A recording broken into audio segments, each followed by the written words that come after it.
பாத்தீங்கன்னா, அவங்க 2 குழந்தைங்க இருக்கும். ஆனா ஃபேஸே காட்ட மாட்டாங்க. அது ஏன் அது வந்து வேணும்னு வச்சதா? இல்ல இல்ல இப்படிதான் இருக்கணும், ஃபேஸ் காட்டக்கூடாது. மேபி அவங்க ட்ரீம்ல உள்ள எனக்கு தெரியல. இத பத்தி உங்களுக்கு ஏதாவது ஐடியா இருக்கா? ஆக்சுவலா என்னன்னா அவர் சின்ன வயசுல அவங்க குழந்தை கூட தான் இருந்திருக்காரு. அவங்க குழந்தைய தூக்கி தான் வளர்த்திருக்காரு. ஓகே. மால் இறந்து இவங்க கிளம்பும் போது அவங்க குழந்தை பின்னாடி விளையாண்டுகிட்டு இருக்கும்.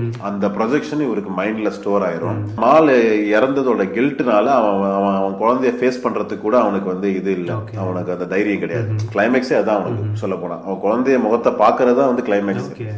அந்த கில்ட்டுக்குள்ள இருக்கிறதுனால அவனால அந்த குழந்தைய ஃபேஸ் பண்ணவே முடியாது அவனால. அதனால வந்து குழந்தைகளோட பின்பக்கம் மட்டும்தான் தெரியும். அவன் சின்ன வயசுல இருந்தா குழந்தைய கூட பழகி இருந்தாலும் அவன் கிளம்பும் போது அவங்க குழந்தை எப்படி இருந்தாங்களோ அந்த அந்த இதுலதான் கடைசி வரையும் காமிச்சிருப்பாங்க. அவன் எப்ப அந்த கில்ட்ல இருந்து வெளியே வரானோ அப்பதான் அவங்க குழந்தையோட ஃபேஸே காட்டுவாங்க. நிறைய பேர் என்ன நினைச்சிட்டாங்கன்னா, நம்ம குழந்தைய பார்க்கவே இல்லையோ அப்படின்னு. அவன் பிறந்ததுல இருந்து அவன் குழந்தைய பார்க்கவே இல்லையோன்ற மாதிரி நினைச்சிட்டு இருந்தாங்க.